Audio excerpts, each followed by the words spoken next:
창조절 8째 주일이면서 종교개혁 주일 아침을 맞습니다. 주님 앞에 마음을 다하여 신령과 진정으로 예배 드리도록 하시겠습니다. 다 함께 일어나셔서 예배로의 부름을 함께 하시겠습니다. 나의 힘이신 여호와여, 내가 주를 사랑하나이다.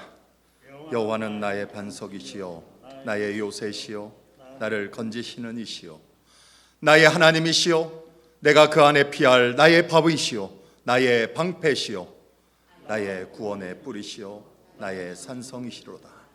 예수께서 이르시되 오히려 하나님의 말씀을 듣고 지키는 자가 복이 있느니라 하시니라.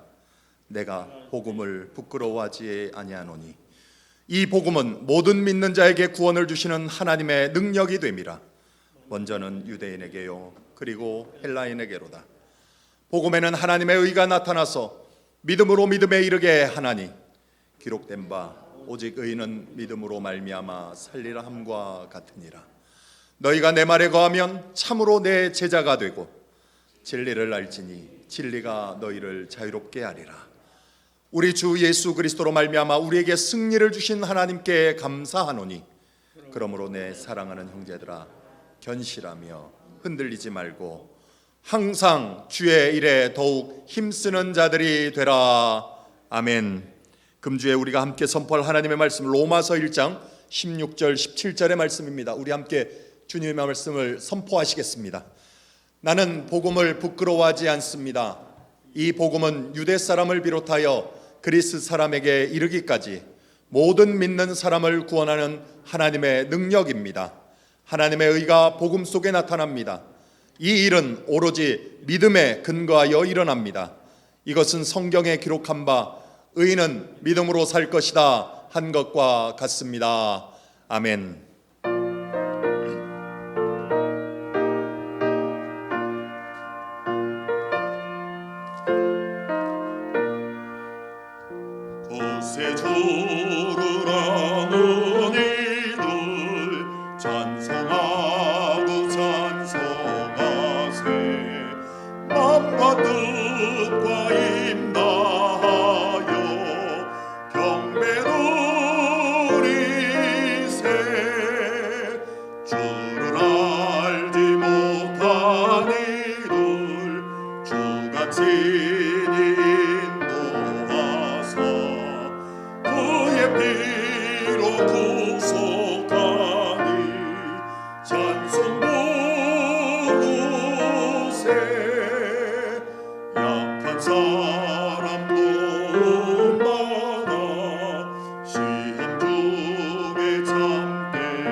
다 같이 기도드리겠습니다.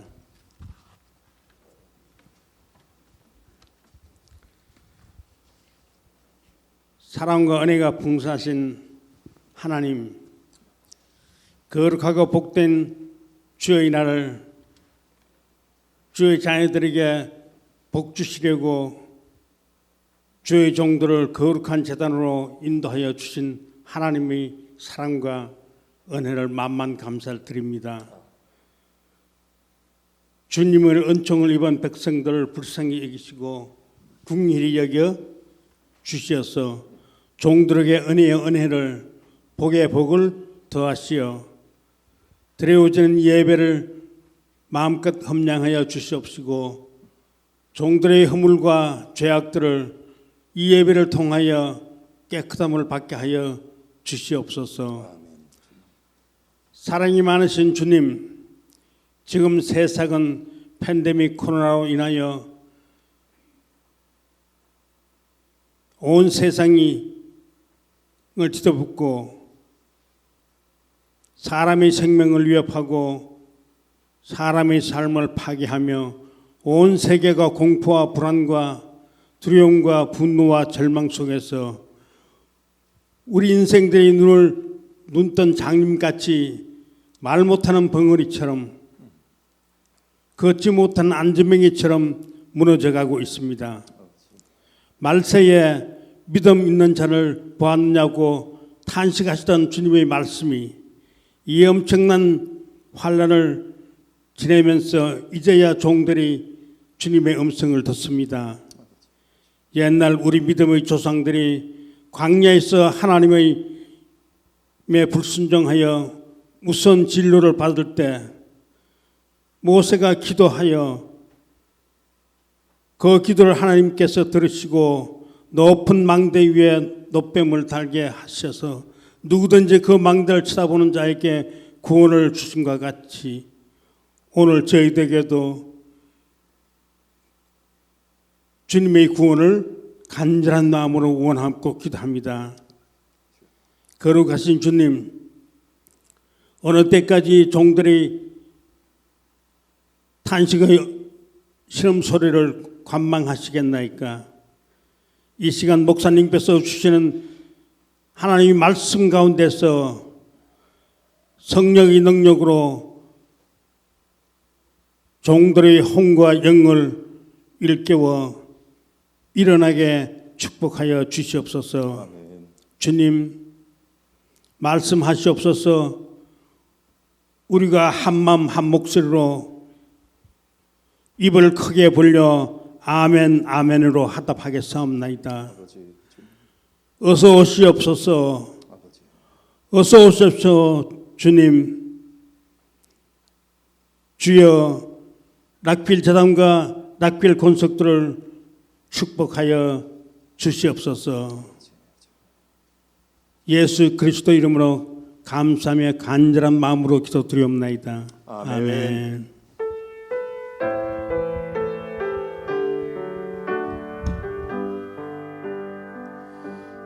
구합니다. 내가 주의 은혜를 나의 삶에 충만한 주의 은혜를 원합니다. 내가 주와 동행을 나의 삶을 주님과 함께 주의 은혜의 비를 내게 내려주소서. 주의 은혜의 강에 나를 담가주소서. 내 앞에 놓여있는 크고 작은 문제들 크신 주의 은혜로 모두 흘려보내주소서. 구합니다. 내가 주의 은혜를 나의 삶에 충만한 주의 은혜를 원합니다. 내가 주와 동행을 나의 삶을 주님과 함께 구합니다.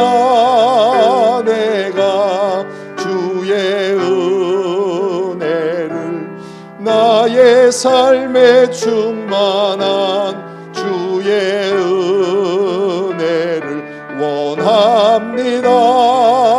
내가 주와 동행을 나의 삶을 주님과 함께.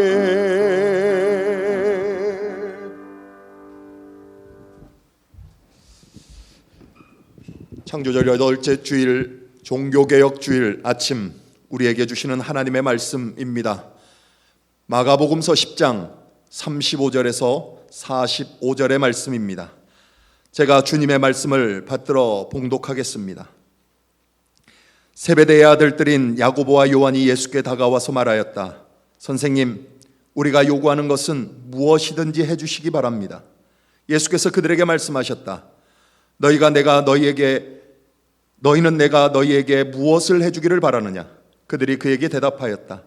선생님께서 영광을 받으실 때 하나는 선생님의 오른쪽에, 하나는 선생님의 왼쪽에 앉게 하여 주십시오. 예수께서 그들에게 말씀하셨다. 너희는 너희가 구하는 것을 무엇인지를 모르고 있다. 내가 마시는 잔을 너희가 마실 수 있고 내가 받는 세례를 너희가 받을 수 있느냐? 그들이 그에게 말하였다. 할 수 있습니다. 예수께서 그들에게 말씀하셨다. 내가 마시는 잔을 너희가 마시고 내가 받는 세례를 너희가 받을 것이다. 그러나 내 오른쪽과 내 왼쪽에 앉는 그 일은 내가 허락할 수 있는 일이 아니다. 정해놓으신 사람들에게 돌아갈 것이다. 그런데 열 제자가 이것을 듣고 야고보와 요한에게 분개하였다. 그래서 예수께서는 그들을 곁에 불러놓고 그들에게 말씀하셨다. 너희가 아는 대로 이방 사람들을 다스린다고 자처하는 사람들은 백성들을 마구 내리누르고 고관들은 백성들에게 세도를 부린다. 그러나 너희들끼리는 그렇게 해서는 안 된다. 너희 가운데서 누구든지 위대하게 되고자 하는 사람은 너희를 섬기는 사람이 되어야 하고 너희 가운데서 누구든지 으뜸이 되고자 하는 사람은 모든 사람의 종이 되어야 한다. 인자는 섬김을 받으러 온 것이 아니라 섬기러 왔으며 많은 사람을 구원하기 위하여 치를 몸값으로 자기 목숨을 내주러 왔다. 아멘. 이 말씀에 근거하여 우리의 신앙을 사도신경으로 고백하시겠습니다. 전능하사 천지를 만드신 하나님 아버지를 내가 믿사오며 그 외아들 우리 주 예수 그리스도를 믿사오니 이는 성령으로 잉태하사 동정녀 마리아에게 나시고 본디오 빌라도에게 고난을 받으사 십자가에 못 박혀 죽으시고 장사한 지 사흘 만에 죽은 자 가운데서 다시 살아나시며 하늘에 오르사 전능하신 하나님 우편에 앉아 계시다가 재리로서 산자와 죽은 자를 심판하러 오시리라. 성령을 믿사오며 거룩한 공회와 성도가 서로 교통하는 것과 죄를 사하여 주시는 것과 몸이 다시 사는 것과 영원히 사는 것을 믿사옵나이다. 아멘.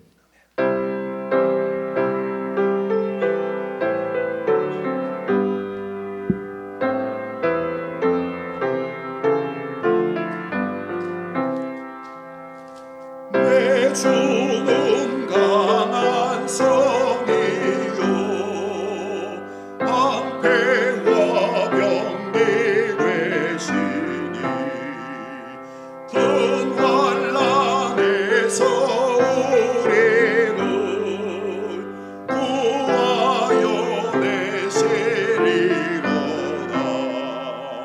옛 원수 마귀는 이때도 힘을 써 모략과 권세로 무기를 삼으니 천하에 누가 나가랴. 내 힘만 의지할 때는 패할 수밖에 없구나. 예배는 장수 나와서 날 대신하여 싸우네. 이 장수 누군가 주 예수 그리스도 만군의 주로다. 당할 자 누구랴. 반드시 이기리로다. 이 땅에 마귀를 끌어 우리를 삼키려 하나. 겁내지 말고 서더라. 진리로 이기리로다. 친척과 재물과 명예와 생명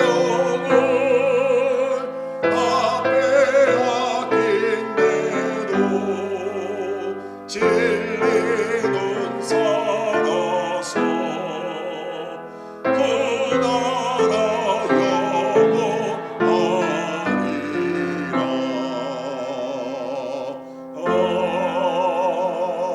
아멘.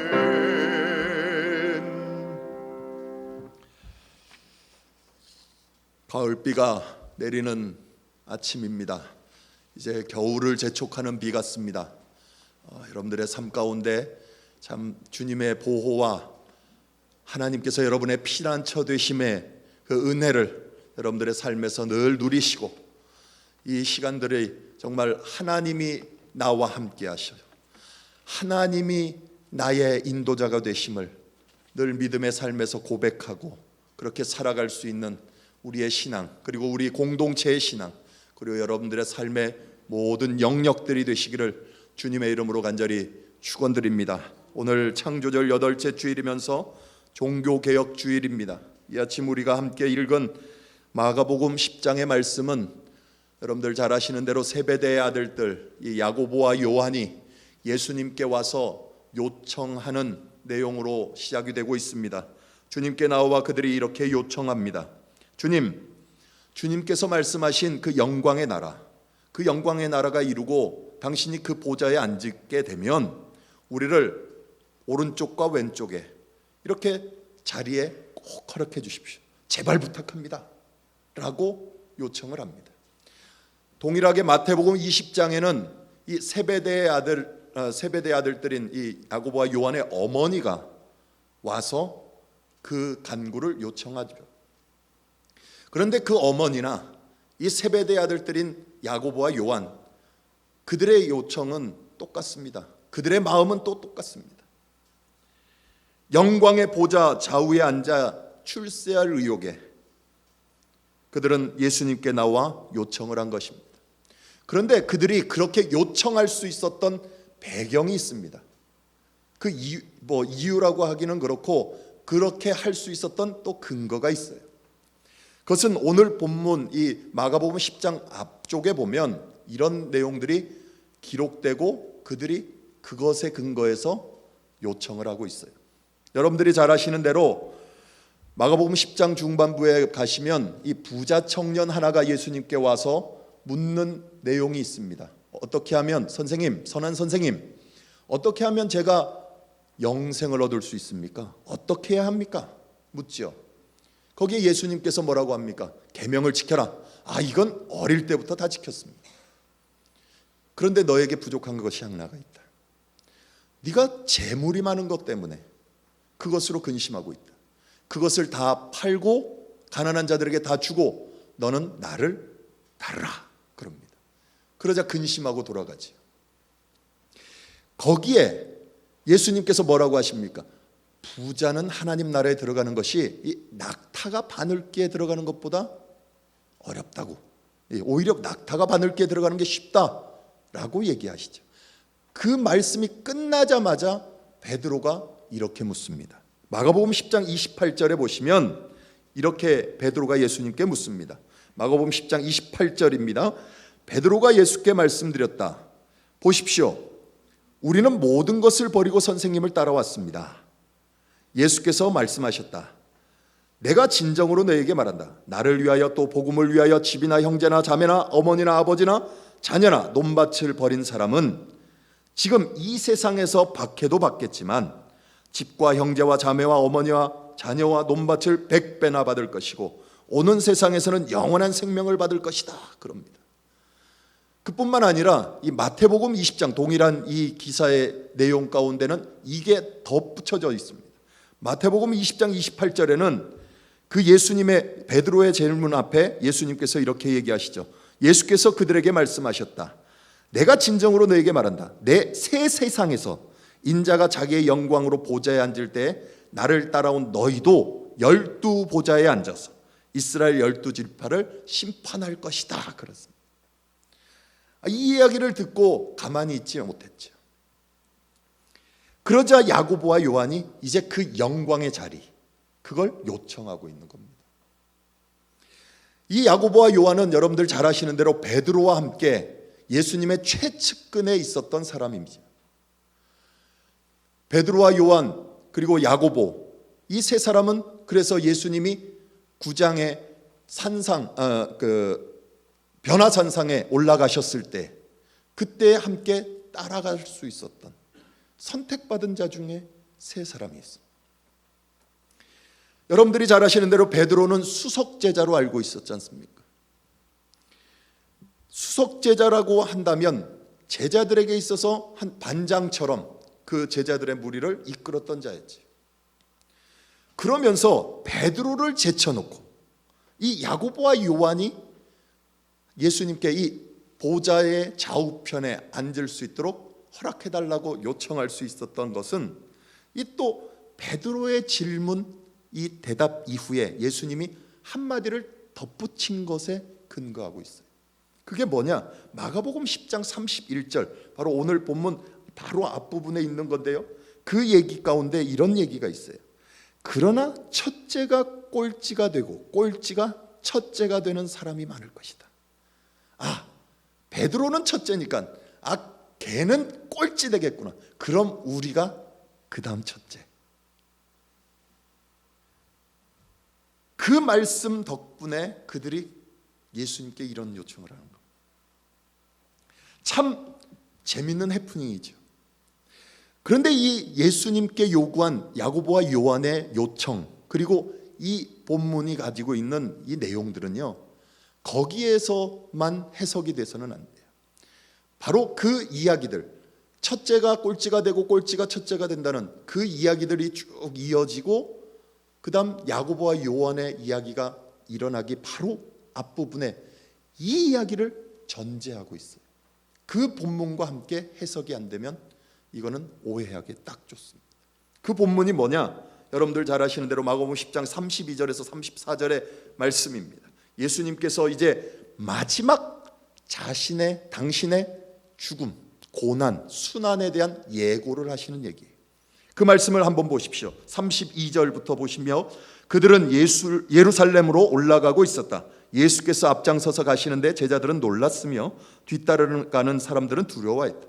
예수께서 다시 12제자를 곁에 불러놓으시고 앞으로 자기에게 닥칠 일들을 그들에게 일러주시기 시작하셨다. 보아라, 우리는 예루살렘으로 올라가고 있다. 인자가 대제사장들과 율법학자들에게 넘어갈 것이다. 그들은 인자에게 사형을 선고하고 이방 사람들에게 넘겨줄 것이다. 그리고 이방 사람들은 인자를 조롱하고 침뱉고 채찍질하고 죽일 것이다. 그러나 그는 사흘 후에 살아날 것이다. 그래요. 예수님의 마지막 죽음에 대한 예고예요. 왜 예수님이 예루살렘으로 가셨을까요? 예수 그리스도의 사명이 뭘까요? 예수께서 이 땅에 오셔서 하셔야 할 일이 뭘까요? 그리고 이루실 그 일, 이루시고자 하는 그 일이 뭡니까? 그렇게 해서 그를 쫓아다니는 제자들, 그 많은 무리들이 받을 진정한 보상은 또 뭡니까? 이 부분을 제대로 이해하지 못하면 오늘 우리 본문이 이야기하는 야고보와 요한의 요청처럼 우리도 동일한 요청을 하게 돼 있다는 거예요. 제자였음에도 불구하고 그들은 예수님이 하는 일을 몰랐어요. 그랬기 때문에 주님이 영광 받으실 때, 그 나라가 이루어질 때 좌우편에 앉게 해주십시오, 이런 엉뚱한 요청을 하는 거예요. 세상적 요구를 하고 있죠. 여러분들이 잘 아시는 대로 예수께서 밝히신 이 그리스도의 순환에 대한 예고, 이것은 마태복음도 그렇고 마가복음도 그렇지만 8장에, 그리고 마가복음 8장이고 마태복음 16장에 이 베드로의 신앙 고백 다음부터 시작이 돼요. 거기에서 비로소 그리스도가 누구인지를 확인해 줘요. 성경은 그리스도가 바로 당신입니다라고 이야기되고 나서 바로 이어지는 얘기가 죽음에 대한 예고예요. 그 첫 번째가 거기에 있어요. 마가복음 8장 31절 이하에 크게 동일하게 등장해요. 그리고 나서 마가복음 9장 이하에 와서 두 번째 예수님의 죽음에 대한 예고를 주로. 그리고 오늘 마지막 세 번째 본문이 바로 오늘 우리가 읽은 이 야고보와 요한 요청 바로 앞에 등장합니다. 그런데 그 마지막 세 번째 요청은요, 더 자세하게 기록되어 있고요, 더 끔찍하게 얘기되어지고 있어요. 어떻게 되어지고 있습니까? 그 대표적 내용이 민족적으로, 국가적으로 법에 의해서 정죄될 것이고 죽을 것이, 온 세상이, 그냥 유대인들이 팔아넘긴 것도 아니고 유대인들이 죽이는 그 정도가 아니고 유대인도 그리고 이방인도, 즉 온 세상이 그리스도를 능욕하고 죽일 거예요. 세상이 추구하는 것과 예수님이 추구하는 것, 그것이 다르다는 얘기예요. 그뿐만 아니라 그것만 얘기하는 게 아니고 세상은 예수를 적대하고 있다고요. 대적하고 있다고요. 그 얘기를 하고 있어요. 그래서 세상 모두가 들고 일어나서 예수 그리스도를 남김없이 그냥 없애버리겠다 이거예요. 그게 예수님의 순환에 대한 예고예요. 뿐만 아니라 정말 그리스도의 죽음이 그랬습니다. 그러나 인자는, 그는 다시 살아날 거예요. 그게 성경. 우리는 십자가를 생각할 때 예수께서 우리의 죄값을, 우리의 죄를 씻기 위해서 그 죄값을 담당하셨다고 믿고 있어요. 그렇죠. 그러나 우리는 그 십자가를 생각할 때 다만 그 부분, 죄를 씻는 부분만 간단하게 언급할 수 없어요. 십자가가 그렇게 간단하지 않거든요. 예수의 죽음이 그리 간단하지 않습니다. 예수님은 우리를 죄와 사망에서 구원하기 위해서 대속제물로, 우리의 대속제물로 죽으셨어요. 그러면 하나님께서 다만 우리의 죄를 씻는 일에 예수를 죽이려고 사용하셨을까요? 다만 그 방법밖에 없었을까요? 죄 씻는 일이? 아니죠. 하나님은 전능하신데요. 그 외에도 다른 여러 방법들이 있을 수 있을 거예요. 죄를 씻는 거라면. 그러나 하나님은 당신 자신의 만족을 위해서 그 일을 하신 것이 아니에요.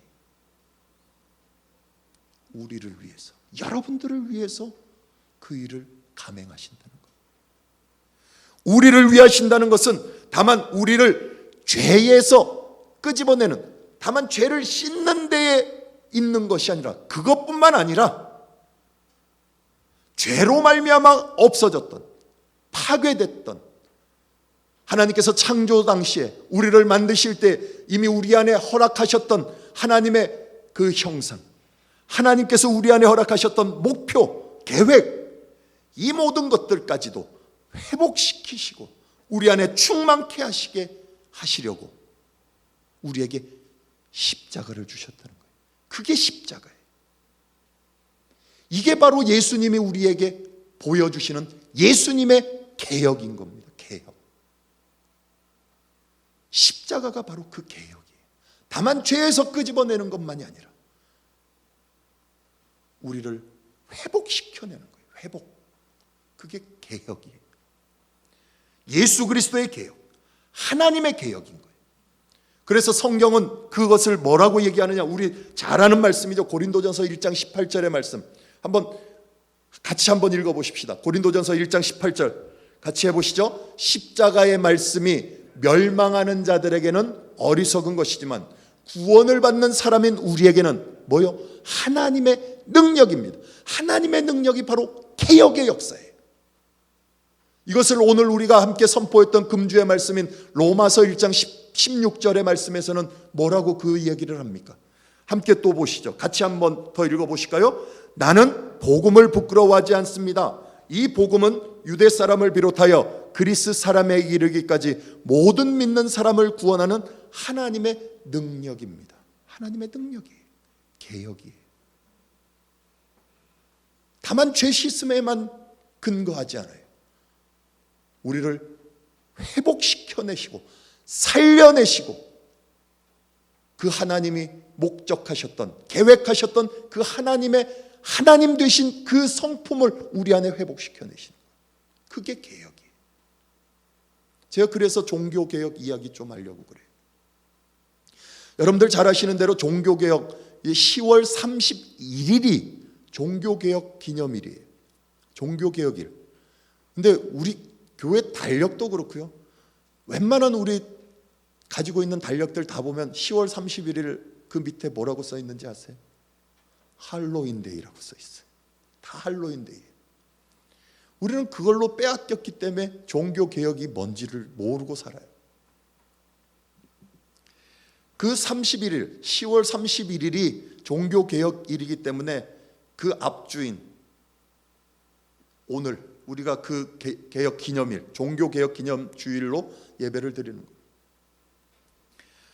여러분들이 잘 아시는 대로 이 마르틴 루터라는 사람, 이 사람이 본격적인 이 개혁의 불씨를 지폈던 사람이에요. 이미 그 이전에도 개혁의 불씨는 있었어요. 근데 본격적으로 거기에 지펴버린 사람, 가서 휘발유를 부어버린 사람이 누구냐? 이 마르틴 루터라는 사람이. 지금의 독일 비텐베르크라는 자그마한 소도시에 아주 아름답고 조그만 교회가 하나 있습니다. 성곽교회, 성벽교회라고도 하고 성곽교회라고도 하는 그 조그만 비텐베르크 성곽교회가 있어요.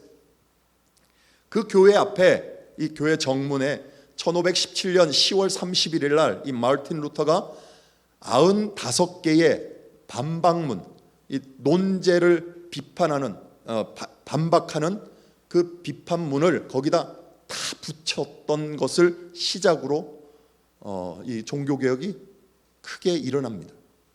여러분들 잘 아시는 대로 대학 때 뭐 대자보 한 번씩 써보셨을 분들도 계실 거예요. 대자보라는 거는, 당시 대자보는요, 학생과 교수들이 사회적인 이슈 혹은 학문적인 어떤 이슈를 가지고 서로 논의하기 위해서, 토론하기 위해서 거기에 붙였었던 겁니다. 이런 제목 갖고 우리 한번 이렇게 해보자, 이런 주장을 합니다 하면 또 다른 사람이 또 이야기하고 하는 게 대자보였어요. 그 당시 이 비텐베르크 대학의 성서학 교수이고 또 수도사 출신의 신부였던 이 마르틴 루터라는 사람이 거기에 대자보를 붙여버렸어요. 95개의 내용으로. 그 내용이 갖는 가장 중요한 핵심의 내용은 바로 뭐냐면, 이 교회가 면죄부를 파는 것에 대한 이 비신앙적인 내용, 거기에 대한 비판이었어요. 교회가 면죄부를 판다, 이건 있을 수 없다가 가장 중요한 핵심입니다. 그 내용을 거기에다 붙였어요. 95개로. 그런데 그 붙인 내용이 얼마나 파급 효과가 있었는지요. 14일 만에, 2주 만에 독일 전역에 그 소식이 다 퍼져버렸어요. 오늘날과 같으면 트위터가 있고 유튜브가 있고 여러 인터넷 사이트가 있어서 단 몇 초 만에, 몇 분 만에 온 세계가 다 그 내용을 알 거예요. 그런데 그 당시는 그런 게 없었잖아요. 근데 2주 만에 얼마나 대단한 파급 효과가 있었는지 독일 전역에 이 소식이 전해졌어요. 그 내용은 이미 영어로도, 그리고 뭐 다른 나라 말도, 우리말도 번역이 돼 있어요. 오늘 제가 그 주보에 보면 반석 그 신앙란에 1조와 그 95개조 1조와 95조만 번역해서 거기에 올려놓은 게 있습니다. 그 내용을 여러분들 참조하시면 좋아요. 거기에 보면 왜 면죄부, 이 면책부가 로마 베드로 성당을 짓는 일에 사용되어져야 되는 거예요. 그리고 왜 그것을 그렇게 팔아야 되느냐는 거예요. 그뿐만 아니라 왜 하나님의 은혜로, 하나님이 은혜를 베푸셔서 용서를 받는 거지, 어떻게 돈으로 산 이 죄책표가 우리를 용서할 수 있단 말인가, 이 얘기. 그 1조를 한번 보세요. 제가 여러분들 주보에도 실었지만 한번 보시면 이렇게 되어 있어요. 우리들은 주님이시며 선생이신 그리스도께서 회개하라고 말씀하셨는데, 이는 신자들의 전생애가 참회되어야 한다는 것을 의미한다. 이게 1조의 시작이에요. 그리고 마지막 95조에 가면 이런 이야기를 해요. 95조 그 내용 중간에 또 이런 내용들이 있어요. 제가 주보에는 그렇게 실었지만 27조에 보면 여러분들 이런 내용도 있다는 걸 기억해 보세요. 이 반박문 27조에 교황께서 연복의 안에 동전을 던지면 던진 돈이 땡그랑 땡그랑 소리를 낼 때마다 돈을 내는 사람의 영혼이 연옥에서 벗어난다고 이렇게 교황님이 말씀하셨는데 그건 사실이 아닙니다. 이런 얘기도 있어요. 43조에 가면 또 이런 얘기도 있어요. 차라리 가난한 사람한테 선행을 베푸는 것이 돈 주고 면죄부를 사는 것보다 오히려 하나님께 훨씬 더 합당한 것입니다. 86조에는요 또 이런 얘기도 있죠. 또한 오늘날 제일 그 당시 부자인 크라수스라는 사람이 있어요. 근데 그 크라수스의 재산보다 더 많은 재산을 가진 교황이 가난한 신자의 돈으로 행하는 대신에 차라리 자기 돈으로 성 베드로 교회당쯤 세울 수 있지 않는가. 그리고 95조 마지막 부분에는 이렇게 마틴 루터가 반박을 합니다. 그리고 이와 같이 하여 그리스도를 믿는 사람들은 평안의 보장에 의해서가 아니라 예수를 믿는다는 것, 그 예수를 믿는다는 것은 오히려 많은 고난을 통하여 하나님 나라에 들어가는데 더욱 깊은 신뢰를 가져야 함을 믿습니다. 구원의 길은 험난한 길입니다. 하나님께 은총이 하길. 아멘. 이게 95개조의 반박문이에요. 루터가 쓴 여러 일기장과 글들에 보면 그가 이런 얘기를 합니다. 많은 사람들에게 면죄부를 팔아서 성당이 거대하게 지어졌습니다. 그런데 제가 그 성당에 가보니, 그 건물 안에 들어가 보니 건물은 웅장하지만 그 안은 텅 비어 있습니다. 그 속에서 하나님을 찾는 신도들의 마음은 결코 찾아볼 수 없습니다. 그 속에 갔더니 건물의 웅장함은 있지만 하나님의 영의 은총의 입김을 나는 결코 느낄 수 없습니다. 그는 신부였어요. 또 대학의 교수였어요. 수도사였어요. 그래서 공부를 많이 한 자였죠. 그런데 예배를 참석해 보니, 미사를 드려 보니 드리는 것마다 다 라틴어예요. 자기는 알아들을 수 있을지 모르지만 사람들은 아무도 몰라요. 설교도 라틴어, 찬송도 라틴어, 기도도 라틴어, 다 라틴어예요. 배운 자들은 알 수 있을지 모르나 평민들은 알 수 없는 말. 교회 안에 나도 모르는 라틴 말로 강론이 있고 나도 모르는 기도가 있고 무슨 뜻인지도 모르고 떠들어대고 있습니다. 그곳에는 진실한 하나님의 말씀이 없습니다. 이게 마틴 루터의 고백이었어요. 그래서 그는 말씀 안에서 하나님을 만나기를 원했어요. 그래서 말씀을 열심히 연구했어요. 성서학 교수였기 때문에 더더욱이 말씀의 깊이를 느끼려고 애를 많이 썼던 자예요. 그러면서 확인하는 말씀 가운데 이 로마서를 읽으면서 1장에서부터 로마서 1장에서부터 그는 하나님 앞에 꼬꾸라지고 무릎을 칠 수밖에 없었어요. 그 말씀의 내용이 바로 오늘 우리가 함께 선포했던 로마서 1장 16절 17절의 말씀이에요. 우리 다시 한번 보시죠. 로마서 1장 16절 17절 같이 한번 읽어보시죠. 나는 복음을 부끄러워하지 않습니다. 이 복음은 유대 사람을 비롯하여 그리스 사람에게 이르기까지 모든 믿는 사람을 구원하는 하나님의 능력입니다. 하나님의 의가 복음 속에 나타납니다. 이 일은 오로지 믿음에 근거하여 일어납니다. 이것은 성경에 기록한 바 의인은 믿음으로 살 것이다 한 것과 같습니다. 아멘이에요. 사람이 하나님을 향해서 내뱉는 이 신앙의 고백, 마음의 고백, 신앙의 간절함, 그것은 다른 게 아니라 믿음 외에는 없다. 믿음 외에는 없다. 이 진리를 루터는 깨달은 겁니다. 면죄부도 아니다. 교황도 아니다. 하나님 외에는 없더라. 하나님의 말씀 외에는 없더라. 그 믿음 외에는 없더라. 믿음이 없는 성 베드로 성당에 모인 사람들아, 구원은 면죄부로 받는 게 아니다. 믿음으로 받는 거다. 하나님을 믿는 그 믿음 말이다. 이게 바로 루터가 외치고 싶었던 얘기예요. 오직 믿음으로만 구원에 이르는 길이다. 면죄부는 아니다. 그래서 그가 고백한 게 그거잖아요. 종교개혁을 하면서 오직 믿음으로, 솔라 피데, 오직 믿음으로. 따라해 봅시다. 오직 믿음으로. 오직 믿음으로예요. 오직 믿음. 그 안에 담겨져 있는 진리를 확인하는 것. 그가 또 하나를 확인해요.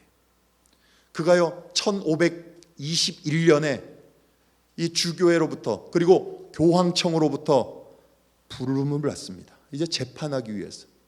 그래서 포럼스라는 곳에서 재판을 받습니다. 포럼스 회의에서 재판을 하면서 그는 그 앞에서만 그냥 한마디만 인정해줘도 되는 걸 거기서 도저히 인정할 수 없는 자신의 모습을 확인해요. 거기에서도 그들 앞에, 교황 앞에서, 그리고 많은 주교의 주교들 앞에서, 그리고 많은 재판관들 앞에서 담대하게 얘기해요. 면죄부는 아니지 않습니까? 오직 믿음으로 아닙니까? 용서받는 것도 하나님의 은혜로 아닙니까? 고백하는 거예요. 거기서 루터는 카톨릭 신부로서의 면책을 받아버립니다. 추방당해요.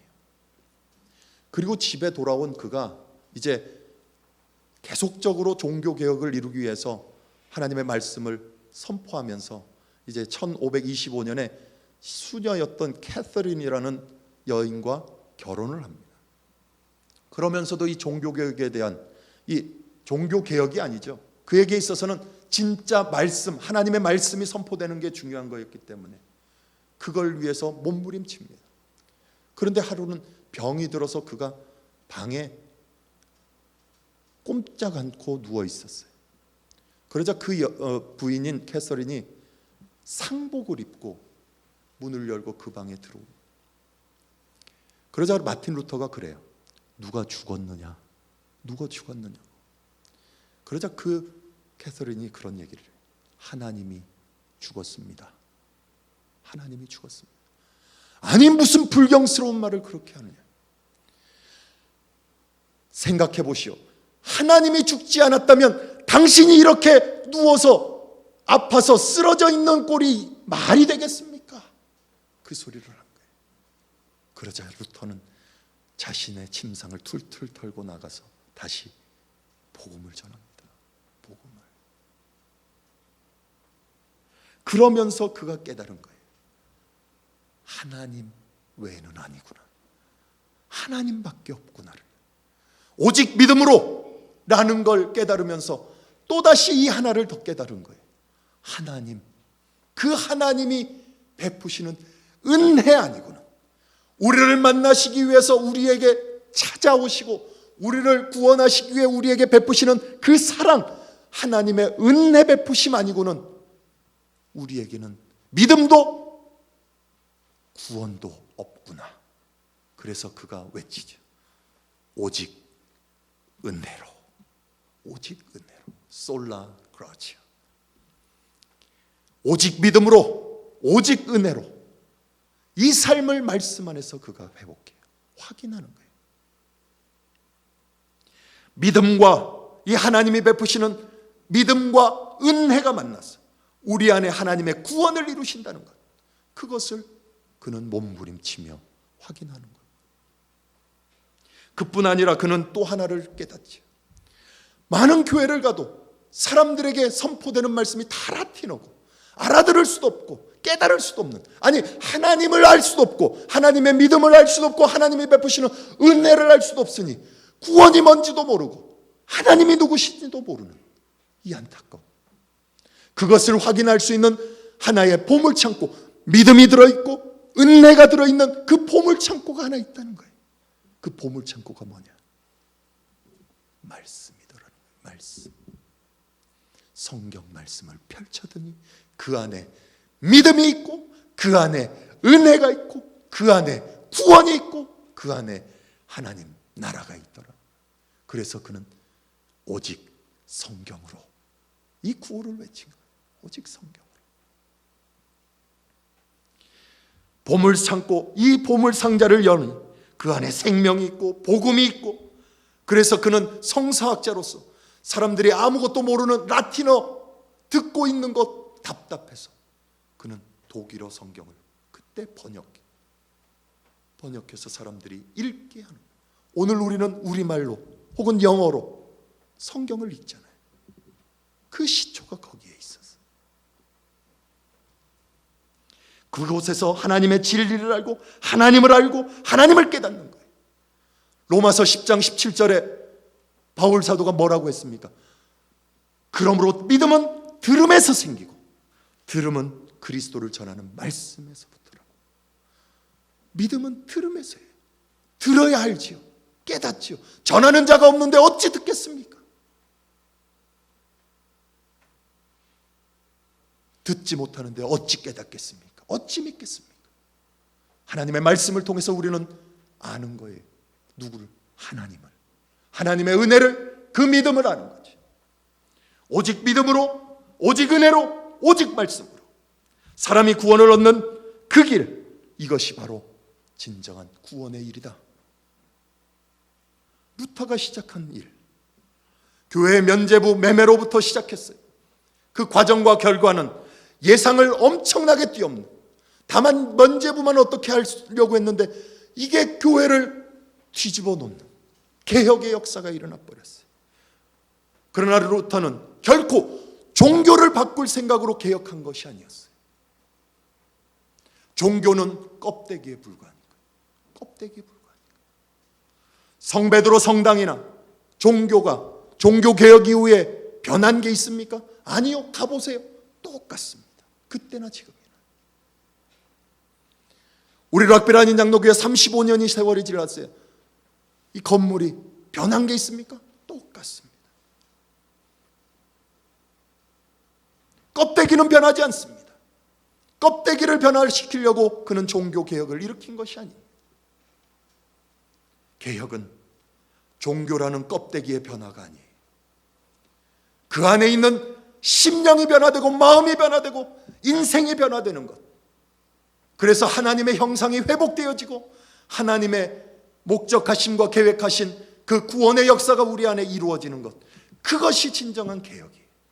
그것을 우리 안에 이루기를 하나님은 원하셨던 겁니다. 그래서 가죽을 벗어던지는 거예요. 그래서 개혁이라는 것은 바꿀 게, 고칠 게 가죽혁이에요. 가죽을 찢어내야 돼요.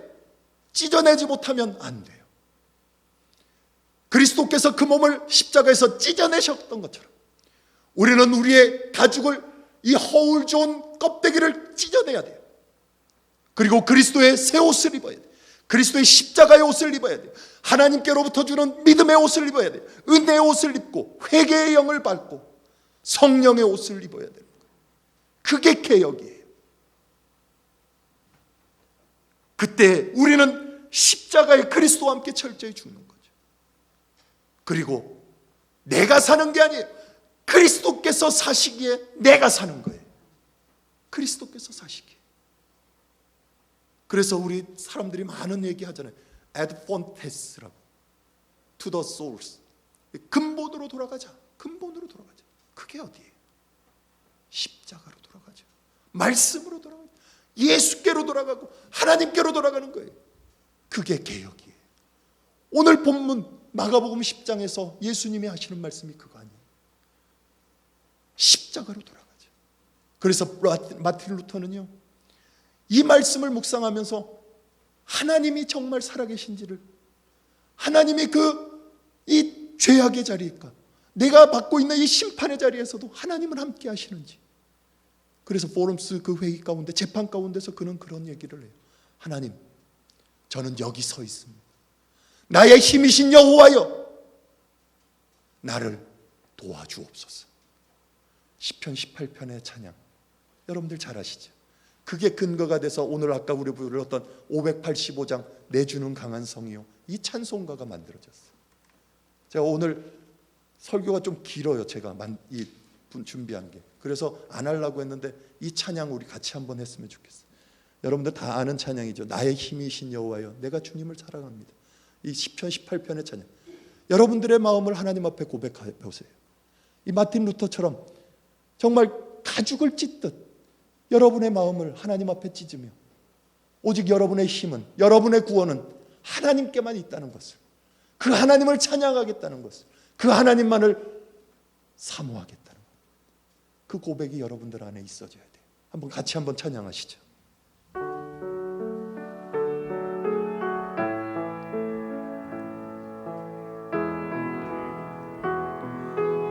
나의 힘이 되신 여호와여, 나의 힘이 되신 여호와여, 내가 주님을 사랑합니다. 주는 나의 반석이시며 나의 요새시라. 주는 나를 건지시는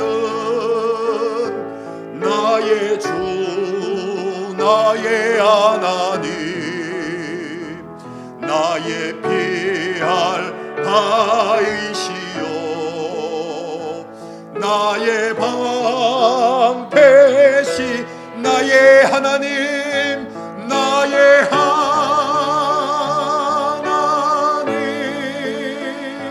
나의 하나님,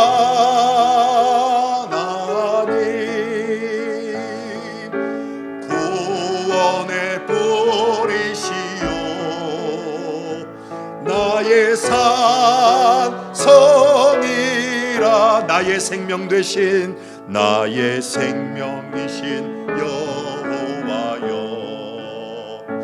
내가 주님을 찬양합니다. 주는 나의 사랑이시며 나의 의지시라. 주는 나를 이끄시어 주의 길 인도하시며 나의 생의 목자 되시니 내가 따르. 나의 하나님, 나의 하나님, 나의 하나님,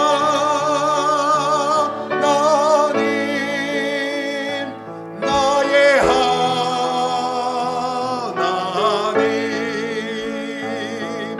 생명의 면류관으로 내게 우리의 하나님, 여러분의 하나님을 고백합시다. 나의 하나님,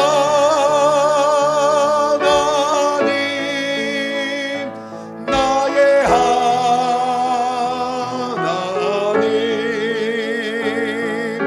그는 나의 여호와, 나의 구세주.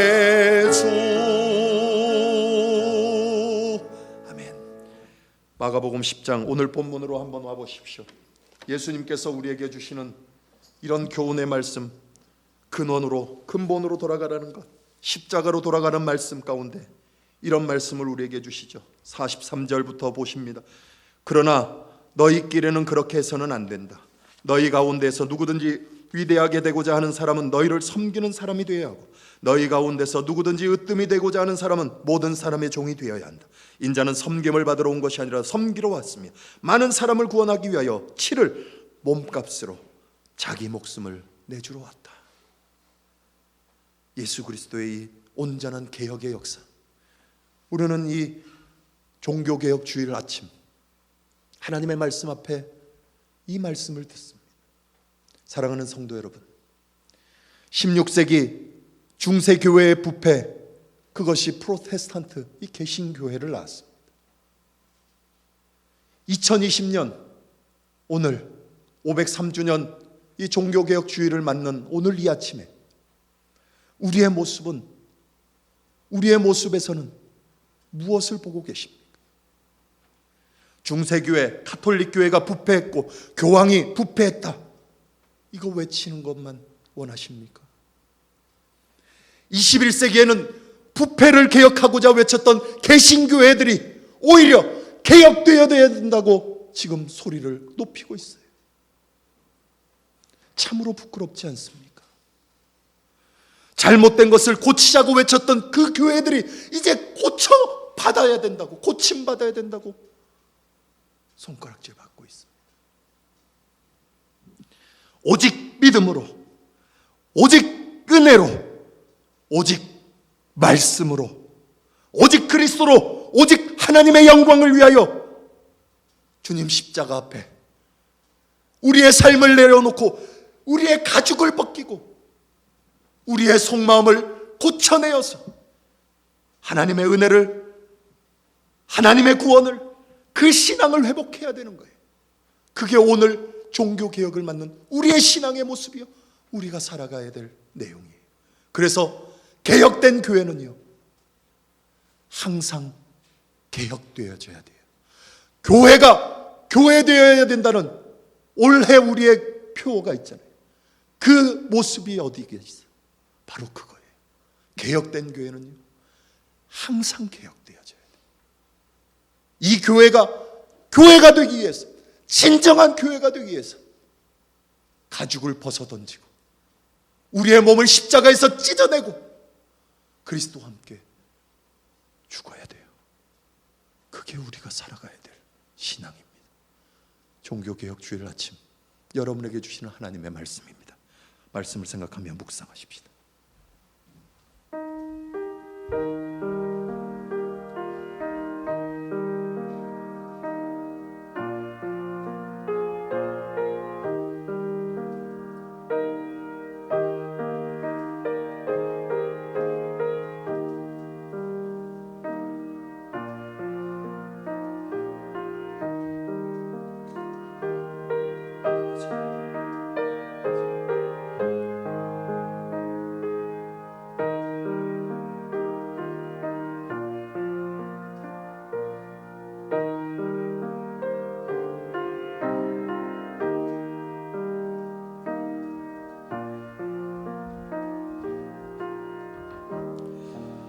우리 함께 하나님 앞에 봉헌하시겠습니다.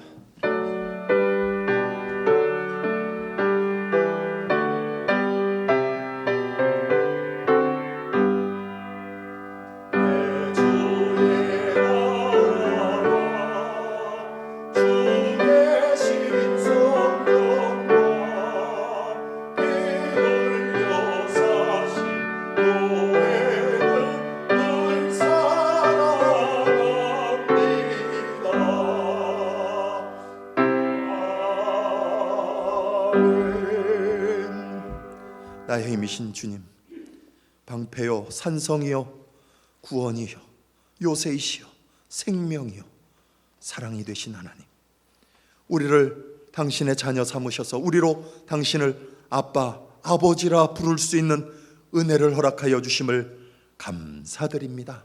말씀 안에 숨겨져 있는 그 보물 상자를 열어 제끼니 그 안에 하나님의 믿음이 있었고 하나님의 은혜가 있었고 그것이 우리에게 구원이 됨을, 생명이 됨을 참 복음으로 알게 하셨음을 감사드립니다. 오늘 이 종교개혁 주일 아침 하나님께서 우리 모두에게 다시 한번 21세기 2020년 오늘 우리의 종교개혁, 우리의 신앙개혁, 그것이 다만 종교를 개혁하는 데 있는 것이 아니라 내 가죽을 벗겨 이제 그리스도와 함께 십자가에 죽고 그리스도로 인하여 사는 그 신앙의 개혁, 교회를 교회되게 하며 개혁된 교회가 항상 개혁되어져야 하는 삶의 자리에 우리가 놓여 있음을 의지하고, 아무리 세찬 바람과 거센 풍파, 이 코로나 바이러스가 우리를 덮쳐도 넘어지지 않고 쓰러지지 않는 하나님이 반석이 되시고 구원이 되시는 그 손길에 의지하여 담대하게 주님을 선포하고 주님과 함께 살아가는 우리 모든 신앙이들이 되도록 주님 두 손 들어 축복하여 주시옵소서. 승리케 하여 주시옵소서.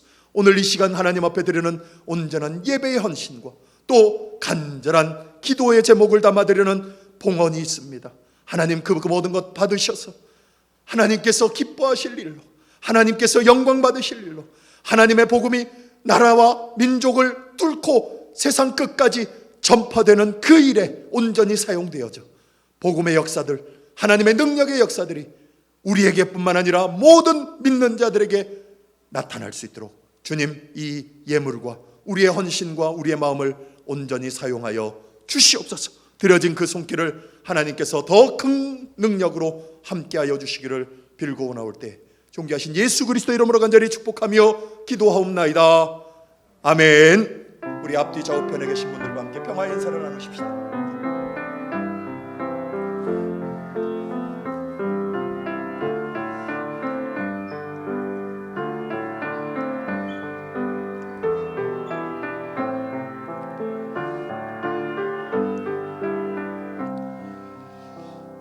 창조절 8째 주일이면서 우리 설교를 통해서 확인했던 대로 종교개혁 주일 아침을 맞습니다.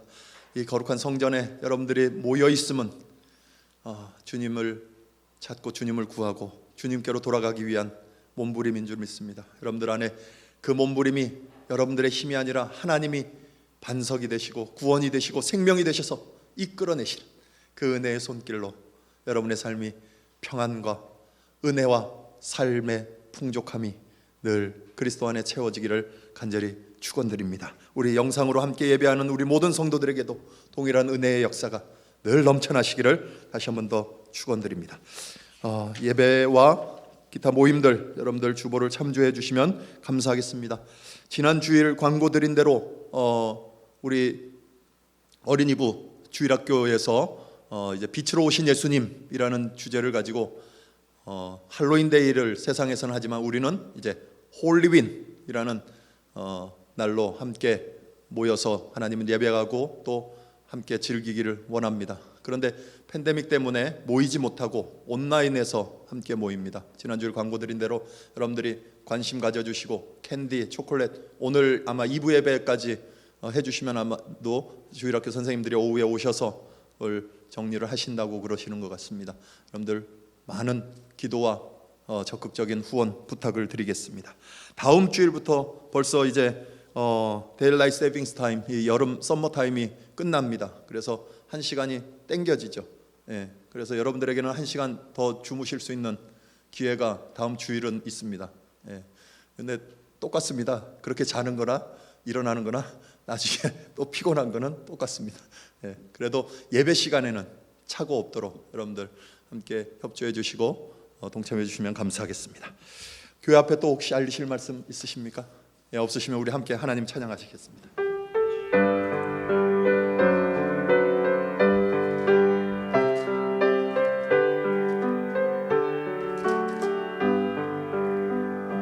여기에 모인 우리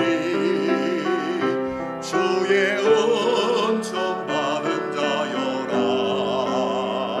주께서 이 자리에 함께 계심을 아노라. 언제나 주님만을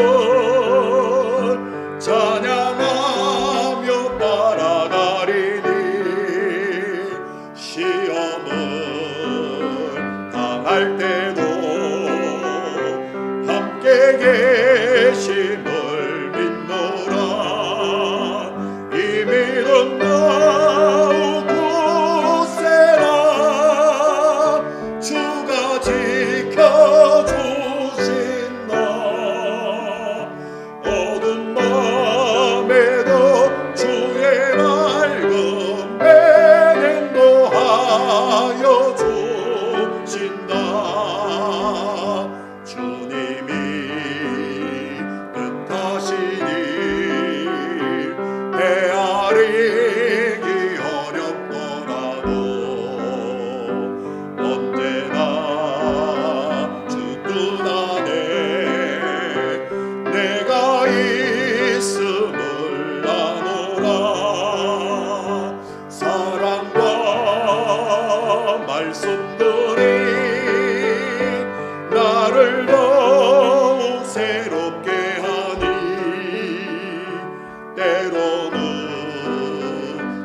보조도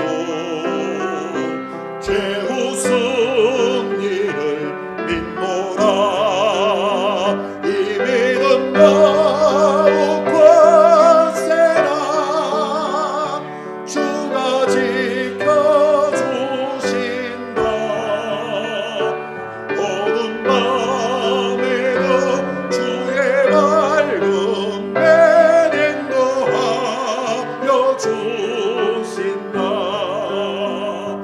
여기에 모인 우리 사랑받는 주의 자녀라. 주께서 뜻하신 바 우릴 통해 펼치신다. 고통과 슬픔 중에 더욱 주님 의지하오니 어려움 이겨내고 주님 더욱 찬양하라. 이 믿음 더욱 권세라. 주가 지켜주신다. 어두운 밤 주의 밝은 해 인도하여 주신다. 오직 믿음으로, 오직 은혜로, 오직 성경으로, 오직 그리스도로, 오직 하나님의 영광을 위하여 살아가기를 다짐하며 그리스도의 십자가 안에 우리의 가죽을 찢어 그리스도와 함께 죽고 그리스도가 삶으로 우리가 사는 생명과 부활과 영광과 구원을 온전히 살아내며 그 삶을 땅 끝까지 이르러 증인되기를 사모하고 결단하며 세상으로 나아가는 주님의 거룩한 백성들 모두와 우리 락빌 한인 장로교회와 가정들 위해 우리 주 예수 그리스도의 무한하신 은혜와 아버지 하나님의 극진하신 사랑과 보혜사 성령 하나님의 감화감동 교통 위로 충만하심이 영원히 함께 하시기를 축원하옵나이다. 아멘.